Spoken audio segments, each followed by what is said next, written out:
என் அன்பு குழந்தையே, உனக்கான நல்ல விஷயங்களை செய்து கொடுப்பதற்காகவே உன் தாயானவள் இன்று உன்னை தேடி வந்திருக்கின்றேன். என் தங்கமே, உன்னுடைய இல்லத்தை சில காலமாக ஒரு ஆண் நோட்டமிட்டு கொண்டே இருக்கின்றார். உன்னுடைய இல்லத்திற்கு மட்டுமல்ல, உனக்கும் ஒரு மிகப்பெரிய ஆபத்தை கொடுக்கத்தான் இந்த ஆண் உன் இல்லத்தை நோக்கி சுற்றி சுற்றி வந்து கொண்டிருக்கின்றார். இவர் யார்? எதற்காக உன் இல்லத்திற்குள் இவர் இந்த விஷயத்தை செய்ய நினைக்கின்றார்? இவரின் நோக்கம் என்ன என்பதனை இந்த தாயானவள் உனக்கு தெளிவாக சொல்ல வந்திருக்கின்றேன். இது போன்ற விஷயங்கள் சற்றென்று உன் மனதிற்குள் பயத்தை உருவாக்கலாம். என்னவென்று உனக்கு தெரியாமல் உனக்கு ஒரு பதற்றத்தையும் கொடுக்கலாம். ஆனால் உன் இல்லத்தை ஒருவர் நோட்டமிடுவது உண்மை. அது ஒரு ஆண் என்பதும் உண்மை. அப்படியானால் அது யார்? எதற்காக நோட்டமிடுகின்றார்? நல்ல விஷயத்தை செய்கின்றாரா அல்லது தீய விஷயத்தை செய்கின்றாரா என்பதனை நீ கட்டாயமாக தெரிந்து கொள்ள வேண்டும். என் தங்க குழந்தையே, முன்பெல்லாம் உனக்கு யாரிடத்திலிருந்தும் எந்த ஒரு நல்ல செய்தியும் கிடைக்காது. அப்போது நீ அமைதியாக வீட்டுக்குள்ளேயே இருந்து கொண்டிருப்பாய். உன்னை சுற்றி நடப்பதும் என்னவென்று அறிந்திருக்க வாய்ப்பில்லை. ஆனால் இப்பொழுது நீ வணங்குகின்ற தெய்வங்களின் வாக்கினை முழுமையாக உன்னால் தெளிவாக கேட்க முடிகின்றது அல்லவா? உன்னை சுற்றி நடக்கின்ற விஷயங்கள் எல்லாம் அவர்கள் உனக்கு தெளிவாக எடுத்து சொல்லிவிடுகின்றார்கள் அல்லவா? அப்படி இருக்கும் பொழுது உன்னை சுற்றி நடப்பதை எல்லாம் நீ தெரிந்து கொள்வதில் எந்த ஒரு தவறுமே இல்லை. அதுவும் இந்த அம்மா சொல்லும் பொழுது அதில் இருக்கின்ற ஆழமான உண்மையை நீ புரிந்து கொண்டு என்ன செய்ய வேண்டும், எப்படி செய்ய வேண்டும், உன்னுடைய வாழ்க்கையை நீ எப்படி காப்பாற்றிக் கொள்ள வேண்டும். என் தங்கமே, அம்மா நான் உன்னிடத்தில் ஒரு விஷயத்தை கொண்டு வந்து சேர்க்க முயற்சி செய்கின்றேன் என்றால் நிச்சயமாக அதற்கு பின்னால் ஏதோ ஒன்று உன்னுடைய வாழ்க்கையை போட்டு உன்னிடத்தில் குழப்பங்களையும் கஷ்டங்களையும் ஏற்படுத்தி கொடுக்கின்றது. அதற்கான தீர்வினை கொடுப்பதற்காகத்தான் இருக்கும். இந்த அம்மா காரணம் இல்லாமல் எதையும் உன்னிடத்தில் சொல்வது இல்லை. என் செல்ல குழந்தையே, நம் இல்லத்திற்குள் நாம் உண்டு, நாம் வேலை உண்டு என்றுதான் இருக்கின்றோம் என்று நீ யோசிக்கின்றாய் அல்லவா? ஆனால் நீ அப்படி இருப்பதனால்தான் என்னவாக இருந்தாலும் உனக்கு எதுவும் தெரிவது இல்லை. நம்மை சுற்றி நடக்கின்ற விஷயங்களின் மீது நமக்கு கொஞ்சமாவது கவனம் இருக்க வேண்டும். ஏன் தெரியுமா? உன் அம்மா உன் வாழ்க்கையில் இதுநாள் வரையிலும் கவனித்ததில் உன்னிடத்தில் எந்த ஒரு தவறும் இல்லை. நீ சரியாகத்தான் எல்லா விஷயங்களையும் செய்து கொண்டு இருக்கின்றாய். நீ யாருக்கும் எந்த ஒரு துரோகத்தையும் இதுவரை செய்ததும் இல்லை. அடுத்தவர்களுக்கு தேடி போய் நீயாக உதவிகள் செய்துதான் இந்த கஷ்டங்களை எல்லாம் நீ அனுபவித்து கொண்டிருக்கின்றாயே தவிர ஒருபொழுதும் யாருக்கும் எந்த தீங்கினையும் கெடுதலையும் இதுவரை நீ செய்தது இல்லை. உதவி என்று கேட்டு வந்தவருக்கு இல்லை என்று ஒருபொழுதும் சொன்னது இல்லை. உனக்கு உணவில்லையே என்றால் கூட கையேந்தி நிற்பவர்களுக்கு நீ அவர்களின் பசியை போக்கிவிட்டுதான் நிம்மதியடைந்திருக்கின்றாய். அப்படி ஒரு குணத்தை கொண்ட நீ கேட்டு வந்தவருக்கு இல்லை என்று ஒரு பொழுதும் மறுத்ததில்லை. உனக்கு உன் வாழ்க்கையில் உன்னை சுற்றி நடக்கின்ற பிரச்சனைகளை பற்றியெல்லாம் இதுவரை தெரியாமல் இருப்பதும் நியாயமில்லை. உன் பக்கம் எந்த தவறும் இல்லாத பொழுது உனக்கே இப்படி பிரச்சனைகள் வருகின்றது என்றால் அதனை என்னவென்று நீ தெரிந்து கொள்ள வேண்டும் அல்லவா? அம்மா சொல்வது உண்மைதானே? அம்மா எதையும் தெரியாமல் சொல்லிவிட மாட்டேன். இதனை நீ புரிந்து கொள்ள வேண்டும். உன் இல்லத்தின் காவலில் நின்று கொண்டிருக்கின்ற இந்த தாயானவள் ஒரு ஆண் தினமும் உன் இல்லத்தை தேடி வருவதைக் கண்டு நிச்சயமாக அச்சமடைந்தது உண்மைதான். எதனால் இவர்கள் இத்தனை நம்பிக்கையோடு உன் இல்லத்திற்கு வருகின்றார்கள்? என் பிள்ளையே, ஒரு விஷயத்தை செய்யத் தொடங்கும் போது அது முடியாது என்று ஆரம்பத்திலேயே ஒருவருக்கு தெரிந்துவிட்டது என்றால் மீண்டும் வருவதற்கு வாய்ப்பு கிடையாது. ஆனால் இவரும் உனக்கு எதையாவது சாதித்து கொடுத்துவிட வேண்டும் என்று மீண்டும் மீண்டும் வந்து கொண்டிருக்கின்றார் என்றால் அதற்கு நிச்சயமாக நீ என்னவென்று தெரிந்து கொள்ள வேண்டும் அல்லவா? அதனால்தான் அவர் யார் என்று நான் தெரிந்து கொள்ள முயற்சி செய்து அவர் யார் என்று நான் கண்டு கொண்டேன். அவரை கையெடுத்து வணங்கியும் விட்டேன், மகிழ்ச்சியும் அடைந்தேன். என் பிள்ளையே, அம்மா சொல்வது உனக்கு புரிகின்றதா?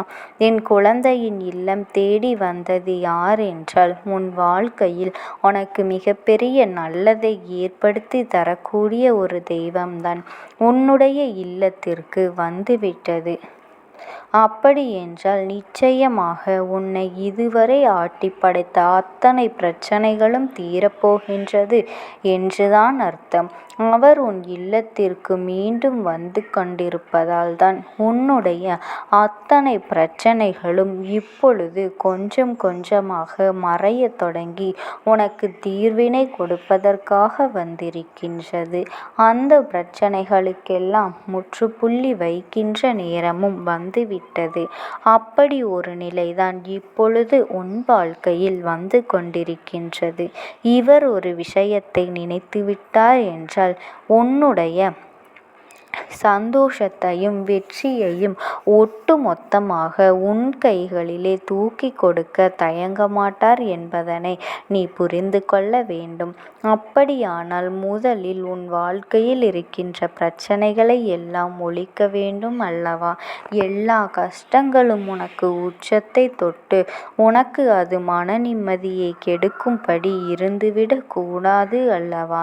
என் அன்பு பிள்ளையே, இவர்களால் தான் உன்னுடைய அத்தனை பிரச்சனைகளும் தீர்ந்து போகின்ற சூழ்நிலைகளும் உனக்கு மன நிம்மதியும் ஏற்பட போகின்றது.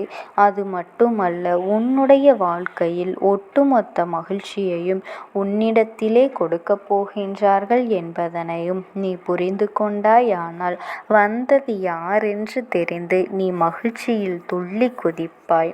உன்னுடைய வாசலுக்கு தினமும் வந்து செல்கின்ற ஒரு ஆண் உன்னுடைய குலதெய்வம்தான். என் பிள்ளையே, உன்னுடைய குலதெய்வம் உன் வாழ்க்கையில் எந்த ஒரு விஷயம் நடந்தாலும் முதலிலேயே நல்லதாக முடித்து கொடுக்க வேண்டும், நன்மையை கொடுக்க வேண்டும் என்று ஆசைப்படுபவர்களில் முதன்மையானவர்களாகவும் இருக்கின்றார். நீயாக அவர்களை மறந்துவிட்டாலும் அவர்கள் ஒருபோதும் உன்னை மறப்பது கிடையாது. நீ நாள்தோறும் உன்னுடைய குலதெய்வத்தை வணங்கி அவர்களுக்கென்று நீ அகல் தீபத்தை ஏற்றி வைத்து வணங்க வேண்டும். உன்னுடைய வேலையின் காரணமாகவோ சூழ்நிலையின் காரணமாகவோ அடிக்கடி உன்னால் இரவு நேரங்களில் உன் இல்லத்தில் இருக்க முடியாத சூழ்நிலைகள் வந்துவிடுகின்றது அல்லவா? அப்படி இருக்கின்ற வேளையில் உன் குடும்பத்தில் இருக்கின்றவர்கள் எல்லாம் ஒருவித பயத்தோடு தான் இருக்கின்றார்கள். அப்பொழுது எப்போது வருவார்கள் என்று உன்னுடைய வருகைக்காக அவர்கள் ஏங்கி நிற்பது உன் குலதெய்வத்திற்கு சற்று மன வருத்தத்தை தான் கொடுத்துவிட்டது. அது மட்டுமல்ல என் அன்பு குழந்தையே, இரவு நேரத்தில் நீ மிக விரைவாகவே உன்னுடைய வீட்டிற்கு வந்துவிட வேண்டும். வீட்டிற்கு வந்து உன்னுடைய குடும்பத்தில் இருப்பவர்களிடத்தில் கொஞ்ச நேரமாவது நீ பேச வேண்டும். அவர்களிடத்தில் நீ பேச பேசாமல் களைப்பின் காரணமாக உறங்கிவிட்டாயானால் அவர்களின் மனதில் இருக்கின்ற எண்ணங்கள், அவர்கள் சொல்ல நினைக்கின்ற விஷயங்கள் எல்லாம் உன்னிடத்தில் பகிர்ந்து கொள்ள முடியாத சூழல் ஏற்பட்டு விடுமல்லவா?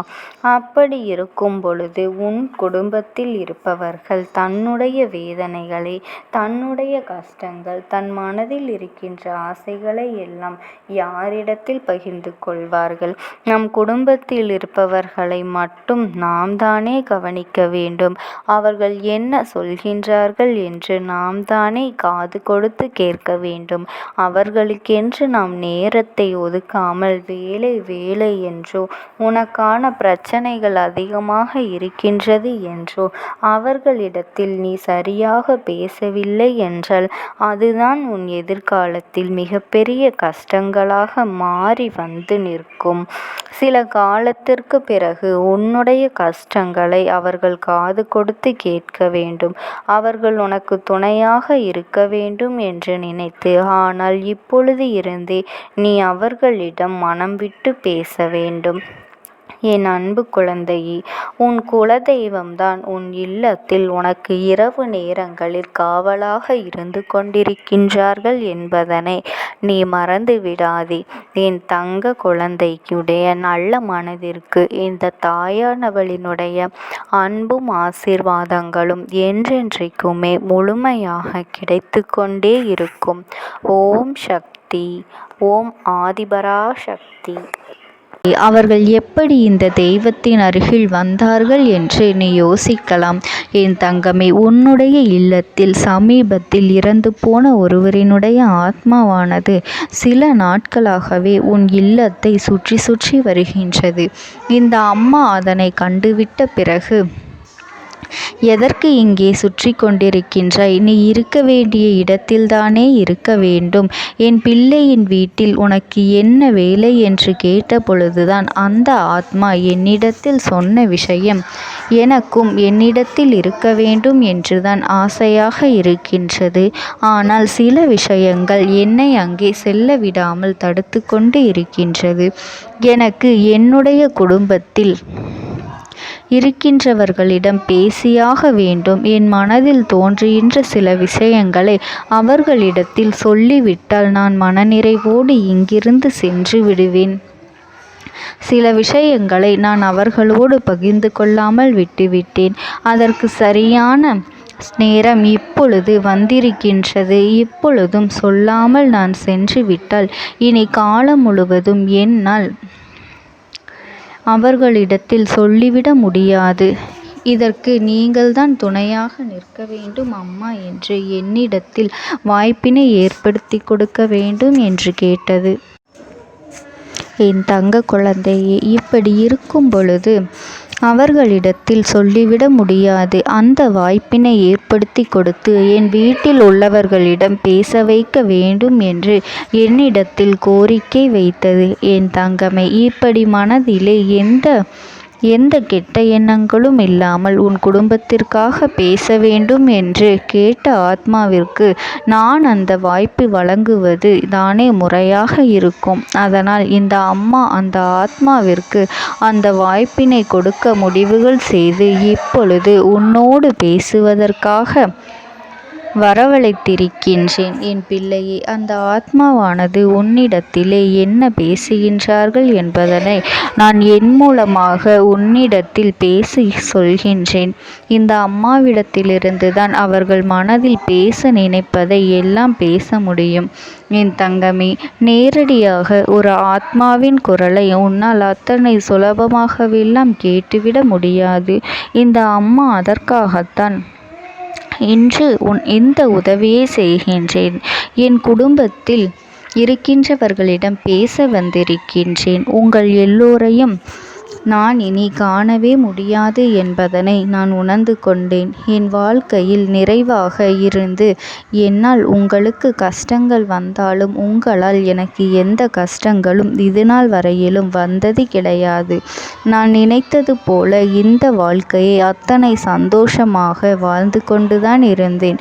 என் குடும்பத்தில் இருக்கின்றவர்களிடம் பேச வந்திருக்கின்றேன். உங்கள் எல்லோரையும் இனி நான் காணவே முடியாது என்பதனை நான் உணர்ந்து கொண்டேன். உங்களோடு இருந்த இந்த காலகட்டம் குறைவாக இருந்தாலும் எனக்கு கிடைத்த சந்தோஷங்களும் மகிழ்ச்சியும் ஏராளமாக இருந்தது. அதனால் எனக்கு எந்த ஒரு கவலையும் இதுவரையில் இருந்ததே கிடையாது. நான் நினைத்தது போல இந்த வாழ்க்கையை நான் சந்தோஷமாகத்தான் வாழ்ந்து கொண்டு இருந்தேன். ஆனால் இவ்வளவு காலம் எனக்கு சீக்கிரமாக என்னுடைய ஆயுள் முடிந்துவிடும் என்று எனக்கு முன்பே தெரியாது. அது தெரிந்திருந்தால் நிச்சயமாக என் மனதில் இருக்கின்ற அத்தனை விஷயங்களையும் நான் உங்களிடத்தில் சொல்லியிருப்பேன். ஆனால் எல்லோரும் நினைப்பது போலத்தானே நானும் நினைத்திருந்தேன். எனக்கும் இந்த உலகத்தை விட்டு செல்ல வேண்டும் என்ற ஆசை கிடையாது. மற்றவர்கள் சொல்வது போல எதற்காக பிறந்தோம், நாம் ஏன் பிறந்தோம் என்று ஒரு நாளும் நான் நினைத்தது கிடையாது. வாழ வேண்டும் என்றுதான் ஆசைப்பட்டேன். என்னுடைய ஆசைகள் எல்லாம் நிராசையாகும்படி இந்த உலகத்தில் விட்டு செல்ல வேண்டிய காலகட்டம் கட்டாயம் வந்துவிட்டது. என்னுடைய கடமை இங்கே சரியாக முடிவதற்கு வந்துவிட்டது. இன்று நான் உங்களோடு பேச வந்ததற்கு முக்கியமான காரணம், சில விஷயங்களை எல்லாம் உங்களோடு சொல்லாமல் விட்டுவிட்டேன். எப்படி நடக்கும் என்று தெரியாமல் நான் சில விஷயங்களை செய்தும் முடித்துவிட்டேன். அதற்காக உங்களிடத்தில் நான் மன்னிப்பு கேட்டுக்கொள்கின்றேன். இதை உங்களிடத்தில் பகிர்ந்து கொள்ள வேண்டும் என்றுதான் இன்று நான் வந்திருக்கின்றேன். உங்களை நான் மனதார வணங்குகின்றேன். இந்த வாய்ப்பினை நான் சரியாக பயன்படுத்தி கொள்ள விரும்புகின்றேன். அதனால்தான் என் மனதில் இருக்கின்ற விஷயங்கள் எல்லாம் நான் சொல்லிவிடுகின்றேன். சிறிது நேரம் அமைதியாக அமர்ந்து என்னுடைய வார்த்தைகளை கேட்டாலே போதும். என்னுடைய அன்பினை புரிந்து கொண்டு அதுவே எனக்கு போதும். நான் நிச்சயமாக இங்கிருந்து நல்லபடியாக சென்று விடுவேன். இன்று உங்களோடு பேச வந்ததற்கு ஒரு முக்கியமான காரணம், நான் சில விஷயங்களை சொல்லாமல் விட்டுவிட்டேன். இப்படி நடக்கும் என்று எனக்கு ஒரு நாளும் தெரியாமல் சில விஷயங்களை செய்துவிட்டேன். அதை உங்களிடத்தில் பகிர்ந்து கொள்ளத்தான் வந்திருக்கின்றேன். என் மனதில் நினைக்கின்ற விஷயம் என்ன தெரியுமா? நான் உங்களை நன்றாக பார்த்து கொள்ள வேண்டும்.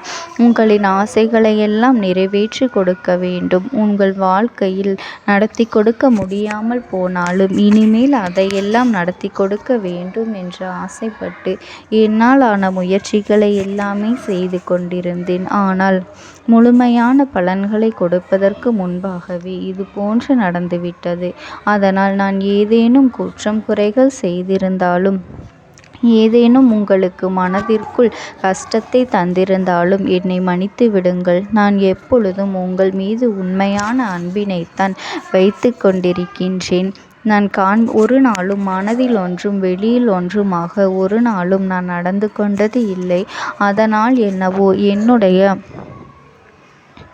என்னுடைய குணங்கள் சிலருக்கு இங்கே பிடிப்பதே இல்லை. எதுவாக இருந்தாலும் என்னோடு இருக்கின்ற என் குடும்பத்திற்கு தெரியும் அல்லவா நான் யார், என்னுடைய அன்பு எப்படிப்பட்டது என்று. அதனால் என்னுடைய அன்பினை முழுமையாக உணர்ந்து கொள்ள வேண்டும் என்று அதனை இங்கிருந்து ஏற்றுக்கொள்ளவே முடியாத ஒரு விஷயமாகத்தான் இருந்தது. நானும் அங்கும் அங்கும் ஓடி ஓடி மீண்டும் என்னுடைய உயிரை மீட்டெடுத்து விடலாம் என்றுதான் முயற்சி செய்தேன். ஆனால் அப்பொழுது என்னால் அதையெல்லாம் செய்ய முடியவில்லை. உயிரற்ற உடலாக இங்கே நின்று கொண்டிருக்கின்றேன். நாட்கள் செல்ல செல்ல இதை எனக்கு ஏற்றுக்கொள்ள பழகிவிட்டது. இனிமேல் இதுதான் என்னுடைய உலகம். மீண்டும் அங்கே செல்ல முடியாது என்பதனை நான் புரிந்து கொண்டேன். செல்ல முடியாவிட்டாலும் ஆத்மா என்று ஆன பிறகு என்னுடைய உலகத்தில் இருந்தால்தான் எனக்கு சந்தோஷம். மீண்டும் மனித வாழ்க்கைக்குள் என்னால் நுழைந்துவிட முடியாது. எனக்காக இத்தனை காலமும் அன்போடு பழகி எனக்கு எல்லாம் செய்த உங்களுக்கு நான் சொல்கின்ற விஷயம் ஒன்றுதான். நடந்தது எல்லாம் நடந்துவிட்டது. நடந்த விதையை யாராலும் இனி மாற்ற முடியாது. இனி நான் உங்களோடு இருக்க வேண்டும் என்று நினைத்தால் கூட அது நடக்காது. அதனால் இந்த வாழ்க்கையில் நீங்கள் நல்லபடியாக வாழ்ந்து சந்தோஷமாக இருக்க வேண்டும் என்றுதான் அப்போதுதான் அந்த ஆத்மா மனது வேதனைப்பட்டு உன்னோடு பேசுகின்றது. என் தங்க குழந்தையே, யார் உன்னை விட்டு சென்றாலும் இந்த தாயானவளினுடைய அன்பும் ஆசீர்வாதங்களும் உனக்கு என்றென்றைக்குமே முழுமையாக கிடைத்து கொண்டே இருக்கும். அதனால் நீ எதை நினைத்தும் கவலைப்படாதே. உனக்காக எப்பொழுதும் நான் இருந்து கொண்டே இருப்பேன். ஓம் சக்தி. ஓம் ஆதிபரா சக்தி. பலவீனமாக்கி உனக்கு வேண்டாத சில வேலைகளை செய்வதற்கு ஒரு பெண் முயற்சிகளை செய்து கொண்டிருக்கின்றாள். உன்னிடத்திலிருந்து பல பலன்களை பெற்றிருக்கின்றாள். உன்னுடைய வாழ்க்கையில் உனக்கு பல நல்ல விஷயங்களை எல்லாம் நடக்கும் பொழுதெல்லாம் அதை நடக்க விடாமல் தட்டிவிட்டு இருக்கின்றாள். உன்னோடு இருந்து கொண்டே உனக்கு நடக்கின்ற விஷயங்களை பற்றி எல்லாம் தெரிந்து கொண்டு அதன் பிறகு உனக்கு கெடுதலை செய்ய நினைத்திருக்கின்றாள். உன் வாழ்க்கையில் நீ இத்தனை கஷ்டங்களுக்கு இவள்தான் முக்கிய காரணம் என்பதனை நீ மறந்து விடாதே என் தங்கமே. இவள் யார் என்று நீ தெரிந்து கொள்ள வேண்டிய நேரம் இப்பொழுது வந்துவிட்டது என் தங்கமே. முதலில் ஒரு விஷயத்தை நீ தெளிவாக புரிந்து கொள்ள வேண்டும். உன்னோடு இருப்பவர்கள் எல்லோருமே நல்லவர்கள் என்று எண்ணி நீ ஏமாந்து போய் நிற்கின்றாய் அல்லவா? உன்னுடைய அன்பான குணத்தை அவர்கள் தனக்கு சாதகமாக பயன்படுத்தி கொண்டதே. இனிமேலாவது அவர்களை நீ தெரிந்து கொள்ள வேண்டும். நீ கண்ணீர் சிந்துகின்ற நேரத்தில் அவர்கள் கண்ணீரை துடைப்பதற்கு கூட அவர்கள் அங்கு தயாராக இல்லை என்பதனை நீ மறந்துவிடாதே. நீ படுகின்ற ஒவ்வொரு கஷ்டங்களும் கஷ்டமான சூழ்நிலையிலும் எத்தனையோ சிக்கல்கள் எல்லாம் தாண்டித்தான் நீ மீண்டு வந்திருக்கின்றாய். அப்படி மீண்டு வரும்பொழுதெல்லாம் உனக்கு மீண்டும் அதே போல கஷ்டத்தை திருப்பிக் கொடுக்கத்தான் அவர்கள் தயாராக இருக்கின்றார்களே தவிர உன்னை அதிலிருந்து மீட்டெடுப்பது அவர்கள் ஒரு பொழுதும் தயாராக இல்லை என் தங்க பிள்ளையே. எது சரி எது தவறு என்று சில நேரங்களில் நீ பிரித்தறிய முடியாமல் இருக்கும் பொழுது இன்னொருவரிடம் நீ உதவியை கேட்கின்றாய். ஆனால் அவர்களுக்கும் அது மிகப்பெரிய தனக்கு கிடைத்த வாய்ப்பு என்று உனக்கு தவறான விஷயங்களை சொல்லிக்கொண்டு இருக்கின்றார்கள் என் தங்கமே. இப்பேற்பட்ட இந்த சூழ்நிலையில்தான் உன் வாழ்க்கையில் உனக்கு துன்பங்கள் அதிகமாக ஏற்பட்டது. ஆனால் நீ என்ன நினைத்து கொண்டிருந்தாய் தெரியுமா? எல்லாம் உன்னுடைய கெட்ட நேரம், துரதிர்ஷ்டம் என்று நீ நினைத்து கொண்டிருந்தாய். அது உண்மை அல்ல. நீ பட்ட கஷ்டங்களுக்கு பின்னால் இவர்களுடைய சூழ்ச்சிகள் இருந்தது என்பதனை நீ புரிந்து கொள்ள வேண்டும் என் தங்கமே. இதிலிருந்து உன்னால் நிச்சயமாக மீண்டு வர முடியும். அதற்கான வழிவகைகளை உனக்கு என்னால் உருவாக்கி கொடுக்க முடியும் என்பதனை நீ தெரிந்து கொள். அதைத்தான் இந்த தாயானவள் நான் உனக்கு உணர்த்தி கொண்டிருக்கின்றேன். இத்தனை நேரமும் சொல்லி கொண்டிருக்கின்றேன். உன்னை சுற்றி நடப்பது தீய விஷயங்களாக இருந்தாலும் அந்த விஷயங்களிலிருந்து உன்னால் மீண்டு வர முடியும் என்றுதான் உன் அம்மா நான் உனக்கு சொல்கின்றேன் என் தங்கமே. யாரால் உன் வாழ்க்கை இந்த நிலைக்கு ஆளானது என்று நீ தெரிந்து கொள்ள வேண்டிய அவசியம் நிச்சயம் உனக்கு இருக்கின்றது. அது மட்டுமல்லாமல் அவர்கள் அங்கே என்ன செய்கின்றார்கள் தெரியுமா? இந்த பெண் உன்னுடைய வாழ்க்கையில் நடக்கின்ற ஒவ்வொரு விஷயங்களையும் உன்னிப்பாக கவனித்து கொண்டிருக்கின்றாள். யார் உனக்கு வேண்டாதவர்களோ, இந்த வாழ்க்கையில் நீ யாரை அதிகமாக வெறுக்கின்றாயோ, யாரோடு இனிமேல் பேசவே கூடாது என்று நினைக்கின்றாயோ அவர்களிடத்திலேயே சென்று அத்தனை விஷயங்களையும் உன் வாழ்க்கையை பற்றி சொல்லி ஒப்புவித்து வந்து விடுகின்றார்கள். அப்படியே அதை அவர்களுக்கு காண்பித்து விட்டு விடுகின்றார்கள். இதனால் உன்னுடைய வாழ்க்கையில் நிம்மதியின்றி இருக்கின்றது. உன் நிலைமையானது மற்றவர்களுக்கு தெரிந்த ஒரு திறந்த புத்தகமாக மாறிவிடுகின்றது. அடுத்தவர்களின் வாழ்க்கையை பற்றி பேசி மற்றவர்கள் முன்னிலையில் உன்னை அவமானப்படுத்த துடித்து கொண்டிருக்கின்றார்கள். அப்படி நினைப்பது தவறான செயல் அல்லவா? அதைத்தான் அவர்கள் அங்கே செய்து கொண்டிருக்கின்றார்கள் என் பிள்ளையே. எதுவாக இருந்தாலும் சரி, உன்னுடைய வாழ்க்கையில் நடக்கின்ற எந்த ஒரு பிரச்சனையாக இருந்தாலும் சரி, எல்லாவற்றிற்கும் உன்னுடைய மனதுதான் ஒரு முக்கியமான காரணமாக இருக்கின்றது. அதனால் உன்னுடைய மனது எந்த ஒரு செயலுக்கும் செய்ய துணியும் பொழுது அதற்கு நீ நிச்சயமாக எல்லா விதமான சூழ்நிலைகளையும் உருவாக்கி கொடுக்க வேண்டும். எல்லா சூழ்நிலைகளும் சரியாக இருக்கும் பொழுது அதனை ஆராய்ந்து அதன்படி நடக்க வேண்டும். அதன் பிறகே நீ புதிய விஷயங்களை எல்லாம் செய்ய வேண்டும். இவர்களினுடைய பேச்சை கேட்டு எந்த ஒரு விஷயம்